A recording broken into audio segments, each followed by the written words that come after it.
What up, world? It's your boy J Star back again with the. Let me hold up. Let me make sure I'm on the right thing over here. Yeah, I knew I wasn't there yet. Let me get over here. Get this all ready to go. Okay, so we're back with the full slate, man, for week 7, man. We on golly, but we gotta go over the winner. You know, the millionaire winner, man, was the most points. Like I said, I like to go over whatever lineup is the most points. So if it's 50 Cent, what do we got? Like $3, of course, dollars, something like that. But this time it actually was the millionaire maker winner, man. They had the most points, like killing. Like, what, man, this is like back to back weeks. We got like a 12 point to 13 point win, I think, for back to back weeks. Basically, it's like almost having a perfect lineup. Then let's see. So what happened here? We got the Ritter stack. So we got the London, the Pitts, 3-0 right there. It looks like, yeah, there was no return person to even have. And then excuse me, y'all. We got Kyron Williams and Cooper Kupp, man. We got that stack too. That was like a late stack. So we got the early morning 3-0, and then we got a 2-0 late. We also got St. Brown late. Looks like Shaheed was earlier, I believe, for sure. And that was just a one-off value play right there that nobody even took. Also, I was shocked that St. Brown was so low on right here. I guess returning from injury, so that helped. People just not being on him, and he went berserk. So, and then we got Mostert, who everybody knows you should have had him. Like, that was like an obvious play there. So it looks like we got a one-off with the Vikings defense, which was a super shocker. I believe, he was very lucky to have this, man, because if Fields was there, I just don't think their defense would have been up that high. The defense did make a fumble on the backup quarterback and recovered that for a touchdown. So I don't think something like that would have happened with Fields. Plus, I also think Fields would have just scored, even though they was having a tough time scoring on each other, period, in this game. But I do think he would have figured it out eventually and end up bringing his defense way down from 21 points. So, but man, lucked out with that one. This has so much like low on stacks, low on just everywhere. Like the highest person is Mostert, and you gotta say Cup. Like Cup had ownership. Besides that, the whole lineup is like no ownership, man. Like this is crazy, and it's like the perfect lineup for a reason because like nobody had it. Like it's crazy. So good job for D Dry here, 32 right here, man. For winning $1 million, man. A really good lineup there. Like I said, we got about 5 people from stacks, and then we got 4 one-offs there. Man, really good lineup. So we get into this week though, man. Let's see what we got. We got Detroit, Baltimore. Let's see. So from this game, it's looking like, what do we got here? So we got 221 personnel teams. Goff. Oh man, Gibbs is just coming back. We do know they're going to run the ball. They probably will use some Gibbs. They probably will also use Reynolds though as well. Since Montgomery is probably going to be out. But from this side of the game, it's going to be definitely St. Brown. And then, let me see. They're playing, like a man-style team? Okay. Also looks like they like to go to... Okay, so they like to go to... Where is he at? I must have passed him a little bit. Where'd he go? Oh, he's at the top now. My bad. So Reynolds is somebody like to go to in this man styles defense, and of course Laporta. So these will all be options with Goff here. On the other side here, though, we got a zone style defense for Lamar Jackson, who he's going against. Not really feeling the running backs here. Plus, the Lions have been doing good against the run anyways. It's looking like Flowers, and it's also looking like maybe some Aguilar. 3,400 could be a value play there. And then Andrews for sure. The Lions are giving up a lot of points to tight end. So definitely Andrews could be a big play for him. Don't even know if he's hit yet. I think he might have hit like week 2 or something though. So then we got the Vegas Raiders and Chicago Bears. Fields is going to be out. I don't think I'm taking any shots at Badgett. Just look really poor to me. So I don't know what's going on with Garoppolo, man. Like, let's see if anything new has come out. Still nothing yet. So if Garoppolo is a go, though, we got Jacobs for sure. Big time pass catching back. We know that's where we attack Chicago at. So we definitely got to put them in play. Devontae Adams going against a team he used to do pretty good against, from what I remember. So I know they got like Jalen Johnson or whatever like that, over there. But of course, if he is, covered or double covered and shut down, Myers is going to be a really good play. Also, like last week, I tried to mention this, but Mayer also going to be a play. But it all going to depend on if Garoppolo is able to go, man, because it's going to really suck if he doesn't, because I don't really know what to expect from Hoyer or if they're going to go with O'Connell or not. So next game here, we got Cleveland and the Colts. Hopefully Deshaun Watson is going to be back. I think he is, though. I'm looking at Ford, but I hate that they're so close because Hunt did just score the last game. And the carries were split so close, man. Like, very close. The targets, I feel like, are near the same with 3 targets here. Go to Ford. We got 2 targets here, man. Like, it's just, I mean, he out, ran him and everything, but it's just like targets are nearly the same, man. It's I don't know what to expect here, man. Like, I'll be mad because I like Ford. I really do like Ford in this game for sure. I would just be mad if Hunt ends up stealing the touchdowns, man. They're only 100 apart, so that's gonna be a very like close call there to make. Cooper is on the road, so I mean it's a good spot, but it's just he's on the road, man, and you know how it is when we can't really take him on the road. I'm thinking maybe Elijah Moore ends up being a better play maybe for this game. Let me look at this again. So let's see, is he being targeted? Yeah, he is being targeted a lot. So I would say maybe some Elijah Moore. Njoku should have a really good game at 3,400. We saw what Ingram was able to do. Their linebacker is not really good at covering tight ends over here. So maybe, like I said, if Deshaun is back, it probably helps out Njoku. And maybe he can hit for 3,400 there, especially if Cooper is not going to be, doing well since they're on the road, man. I don't know what's up with him. Minshew, if I got to take him, man, I'm thinking I'm definitely, from this game, it's looking like, who are they targeting a lot? It's looking like it's going to be Pittman for sure. And it's looking like, I guess, Downs again. So we got these two is who he's targeting the most right now, going against a man-style defense and things. So besides that, we move on because I don't think it's anything for tight ends or anything there. Nope, for his side. So then we go on to Buffalo here in New England. Josh Allen, I don't know what he's questionable for, though. What's happening? Considered day-to-day for shoulder. Okay. So we got Josh Allen, though, man, playing New England. So, rivalry is going to probably be tough. The run game, let's see, because I thought New England is giving up decent points in the run. It's just that I don't know what's going on with their run game because the last game they started Latavius Murray. And so I'm really lost on this. Like, do they not like James Cook or something like that? Because I know when he finally got in, it seemed like he was mad, and I feel like he was running like he was mad a little bit. But so I don't know what's going on with that run game. It's actually really hard, especially when you know Josh Allen can also steal the rushing touchdowns and things like that. New England's been doing a good job of taking number ones out the picture, but they are banged up still, but they're gonna double like crazy to Diggs. But if he's still gonna get those targets, he's always just still gonna be in play then to break something big. But if not, then I'm thinking it's got to be like somebody like a Davis, because he'll be like one-on-one covered, so they'll have to go to him. And he just had 4 straight games before this last game with touchdown each game. So, like 4 games straight, touchdown. So, I definitely feel like if you're going to take away Diggs, they're going to go to Davis then instantly. Besides that, I don't really think there's anything else that's going to probably do well. Mac Jones, man, I kind of want to skip him out again like I did last week for at least the first look. He's just not looking good, man. Like, literally wide open Henry was coming across the field, and he threw it straight to the safety.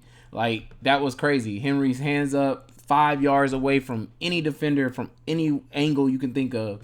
And like, he throws it straight to the safety. So I just think this is probably going to be a bad game for him. The best play, though, has been Bourne, though, in these situations going. So maybe a one-off or you at a value, you can take a Bourne or something like that because he has been doing good against that style of defense.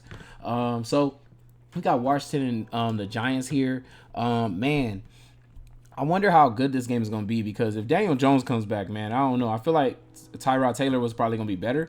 But, I mean, if Daniel Jones comes back, oh, my God, like, he hasn't looked good at all. And I feel like it kind of kills it for, like, I don't know. I just feel like it would have been a better game, period. But, like, we got Howe.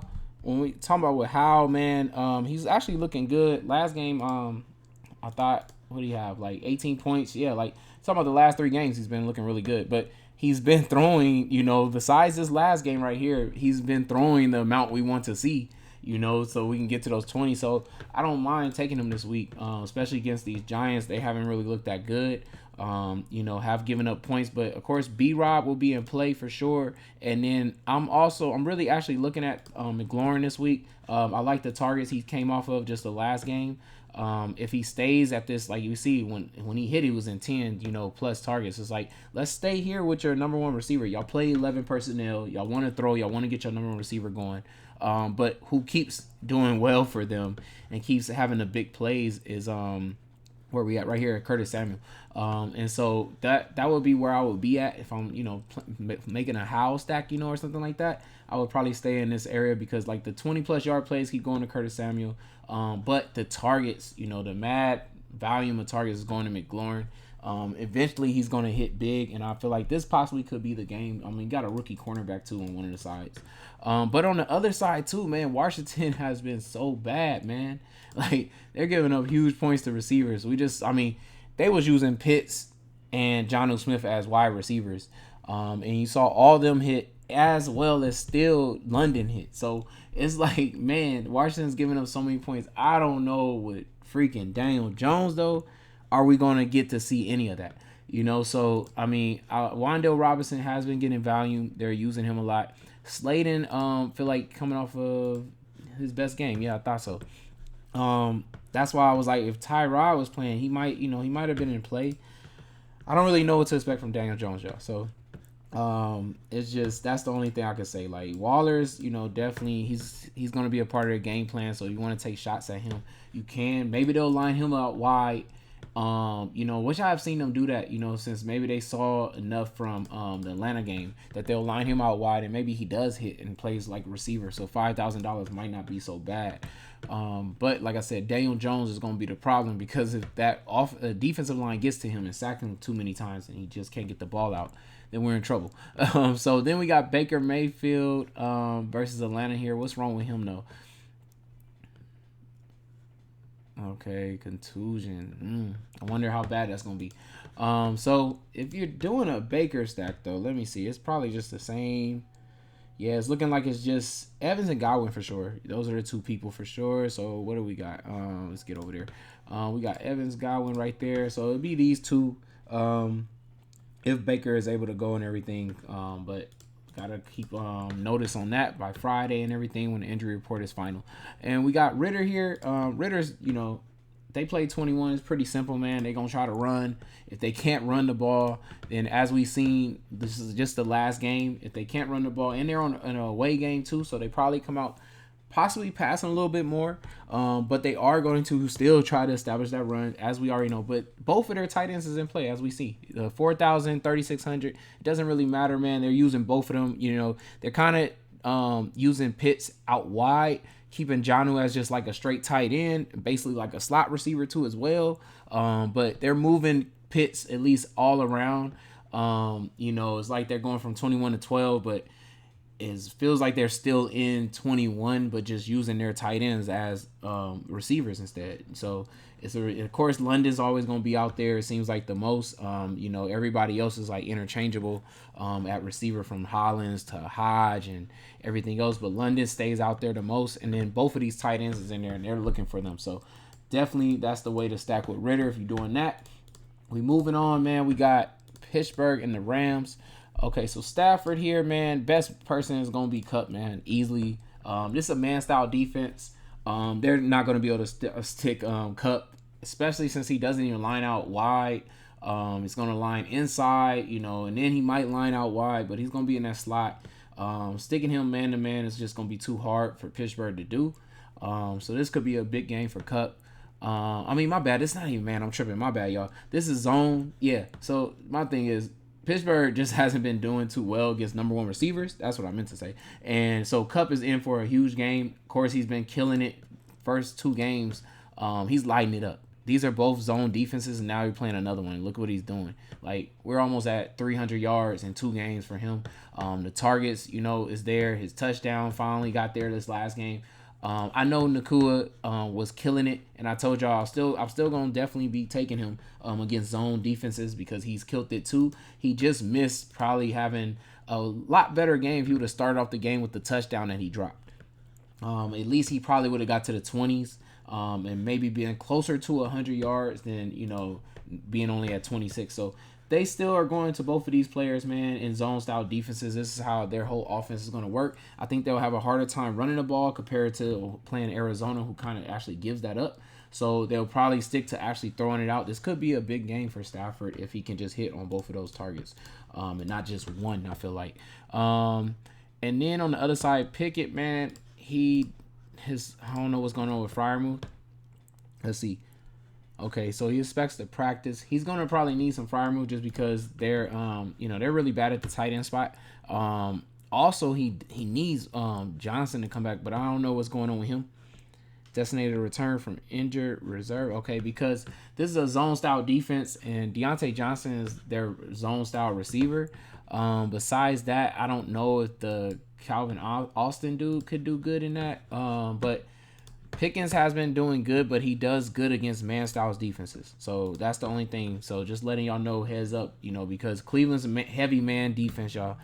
Raiders kind of interchangeable. They do at least man on certain plays, and that's where he hit at too on that 30-yard, 32-yard catch. It was because they man-to-man him on that play. Baltimore plays heavy man, and that's why he hit. So when he plays zone style defenses, he kind of goes away. As you see, the San Francisco, like I said, Raiders do play more zone and they play man.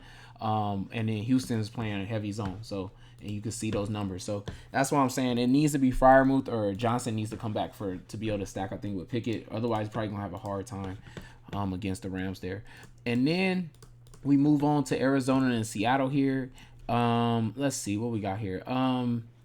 Dobbs, it looks like he's still going to play. I think I heard Murray might be on return, but they said he's going to be weeks away still.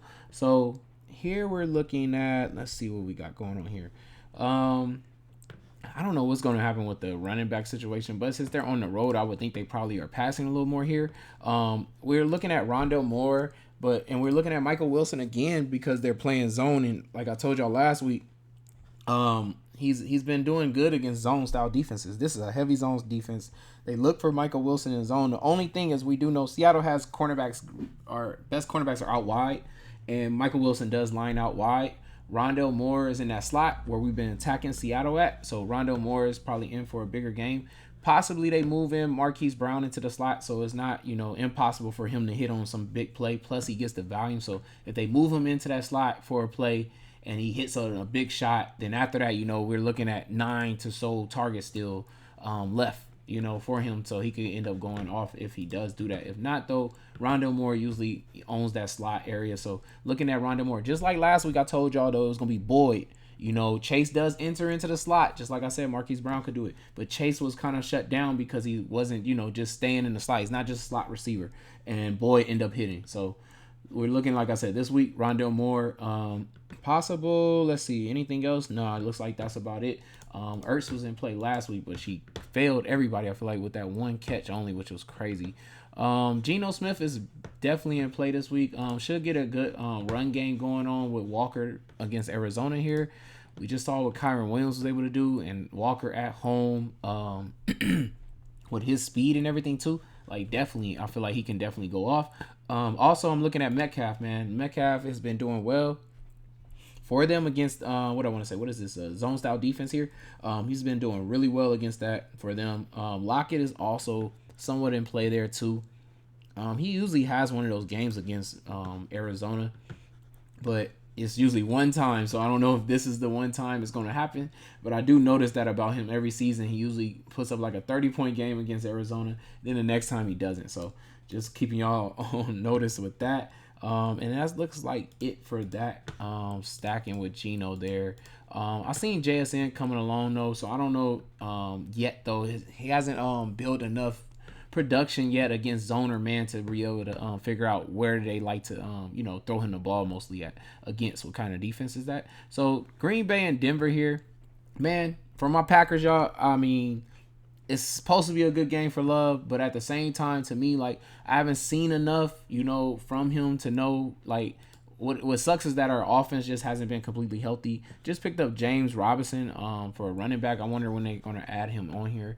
But Aaron Jones, if he's able to go, I think that's my safest bet for me from this game, period. Like, it's even to the point that I might even just stack Jordan Love with just Aaron Jones. Like right now, I just feel like he needs Aaron Jones, and he's a pass catching back too. So it's possible that him and Aaron Jones connect on a touchdown, passing to him or something like that. But they are going to try to establish the run crazy, as we saw the last game. They finally gave like Dylan, even though he didn't do good still to me, 76 yards, but he got the 20 attempts.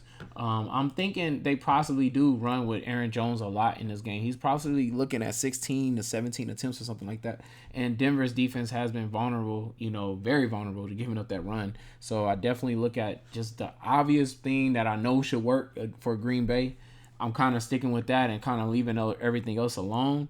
I do think I might take shots, also Musgrave, because he just keeps getting the targets. Like, it's like when he's out there, he's getting targeted. Broncos are giving up, I think, one of the highest points to tight ends too. So I like him for 3,300. If he can get some 7 to 6 targets, I think he can possibly come through. I'm still waiting for that game when he's gonna get that touchdown, man. Like for real. So, but like I wouldn't mind. Like I said, those two, if I was stacking with Love, I feel like it's the way. Just the receivers haven't been connecting yet, and I just don't know yet, which one is really good, especially since they're playing a man-style defense. The receivers haven't looked good against man-style defenses. So that's why I'm kind of saying, like, leaning towards the most simplest things of Aaron Jones and then Musgrave there. On the other side here, Russell Wilson. This should be a Judy day. In the slot, away from, the best cornerbacks and things like that. This should really be a day for him. The only thing is Russell is going to force targets to sudden period. So it doesn't even matter. Like, Judy's going to have to just, take it from him, basically. Like, he's going to have to just outperform him. Every chance he gets to get the ball, because Russell got something with Sutton, man. I just feel like he's going to force targets or force touchdown throws to him instead of going to Judy. I don't know what it is there.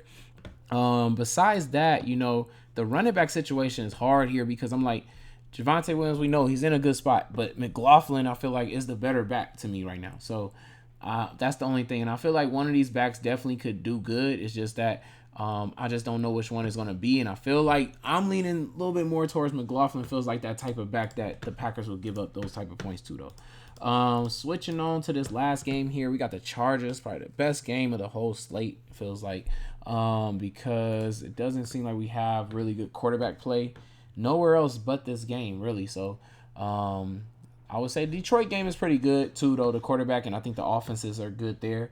But you do have a injury with Montgomery, so that kind of messes that up a little bit. But yeah, this is probably the best game here. So we got the best game on the slate. Should be a cool, hopefully, shootout game here. We got Herbert. Definitely, Eckler's going to always be in play for those goal line carries and things like that, and also just the pass catching ability. And being that since they don't have Mike Williams, these are their two heavily, the plays are set up for these two for sure. Besides that, though, it's looking like Palmer is definitely going to be a play.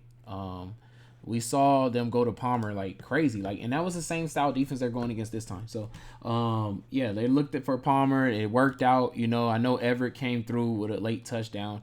Is that something that, yeah, the Chiefs do actually give up tight end. But the thing is, Parham, they did try to throw to him for the goal line touchdown. It just didn't work. And they do look for him. It feels like every game they do get to the goal line, they're going to look to try to throw him one of those catches, for the touchdown. So you can take Parham for that. Everett is usually mostly used to just get down the field. But they did actually go to him for a touchdown early. And it worked out and everything. So, you got different plays there. I mean, you can take at tight ends. It's like up in the air, really, because like I said, Parham could get it, or Everett can just get it by the yards going down the field, I feel like. But the main easiest way to go to is these three, because these are the three they really go to the most, especially no matter which defense they really play against either. So Pat Mahomes on the other side here, Pacheco, man, I'll tell you, Pacheco, I don't like taking him.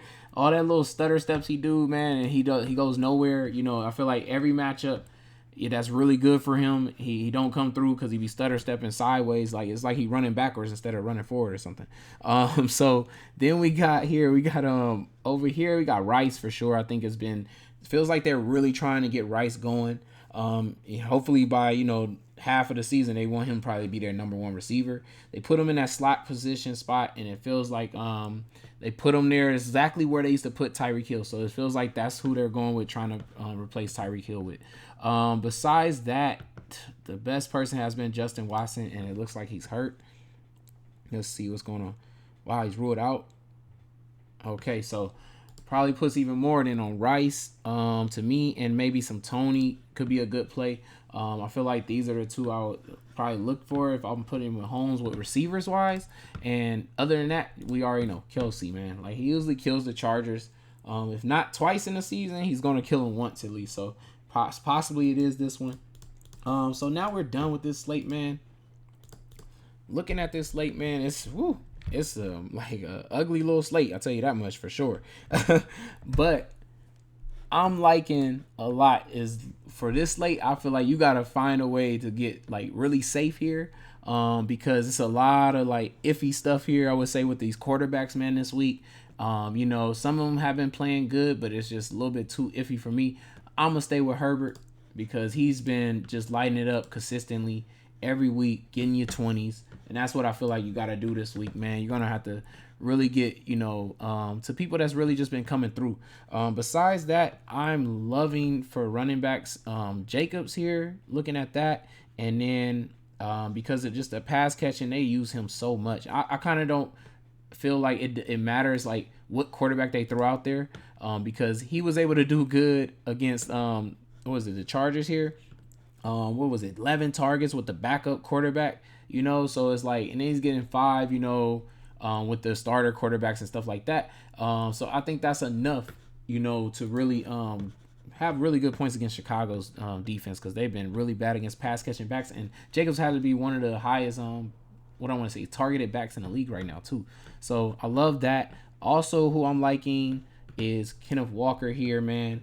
Really like that against Arizona. I just feel like if Kyron Williams is able to do what he was able to do, Kenneth Walker has to probably be in place for a big game, man, against them, because he's just a way better back to me than Kyron Williams.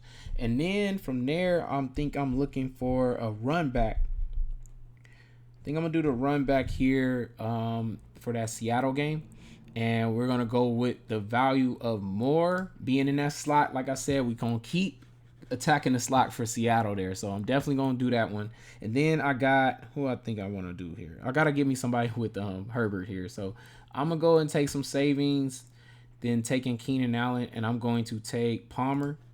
He's coming off a really good game, targeted a lot, man. So and was coming through. And it doesn't seem like they're ready to go to Quentin Johnston or any other the other receivers and Darius Davis yet. So it's basically they got 2 receivers out there and tight ends that they're willing to throw the ball to, but the 2 receivers is where their whole offense is running through. Besides of course Eckler. So I'm definitely loving Palmer being a value play to stack with high, Herbert price and everything. Other than that, I think I'm gonna go with. Let me see. I think I'm gonna run with a run back there though. I'm gonna get a run back there, and it's not going to be Kelsey. It's going to be Rice. I like those 2, second receiver, or maybe number 1 receiver here for at least Kansas City's thing, but definitely second receiver there. I like those 2 going at it. And then at tight end here, I think I'm going to go with the tight end team, man. The tight end team is what I'm calling them. The Jonnu Smith, man. Like, it's up in the air. I really probably could have took Pitts too, but yeah, I'm taking Jonnu Smith, man. They just are giving crazy targets to this guy, man. Like 5, 7, 6, 8, 6. Like for a backup tight end, that's crazy, y'all. So like, gotta go with him. His price is low. It's been low, and he's hitting double-digit points right now. They're on fire. I really like him then against this Tampa Bay's defense. I feel like Laporta could have did better, but they just didn't go to him enough. So I definitely think a team that's going to go heavily to their tight ends is probably going to get both of them decent points there. So, and then for my last 2 things at defense, I'm actually probably going. Like I told you, this feels like that week where I'm just going to go with the stuff that's really been working. And I got to go with this top defense this week because Mac Jones, man, I didn't even talk about him. You already know. You already know why, too. He's just throwing straight to the defense. So why not? Like, you going to throw me 2 touchdowns possibly to Bills defense. So I'm definitely taking that at flex, man. We got the last pick here. And it's going to be DK Metcalf, man. I really like the Seattle stack right there. I think Geno probably has a good game too. Could have possibly went with Geno, but I wanted really like the way Herbert is playing, man. He's lighting up, going against an offense where he knows he's gonna have to put up probably 30 plus points and stuff like that on the road and everything. So I really like Herbert there. And that's how I'm gonna finish that out, man. That's the first look lineup for your boy J Star. Good luck, man. Stay tuned. You already know we got the showdowns coming up for Thursday, the rest of the showdowns for the weekend, and then the final look at this whole week slate. And we'll see if we change our mind from anything that we think of right now once all these injury reports get announced and everything come Friday. It's your boy J Star, and I'm out. Good luck, y'all. Peace.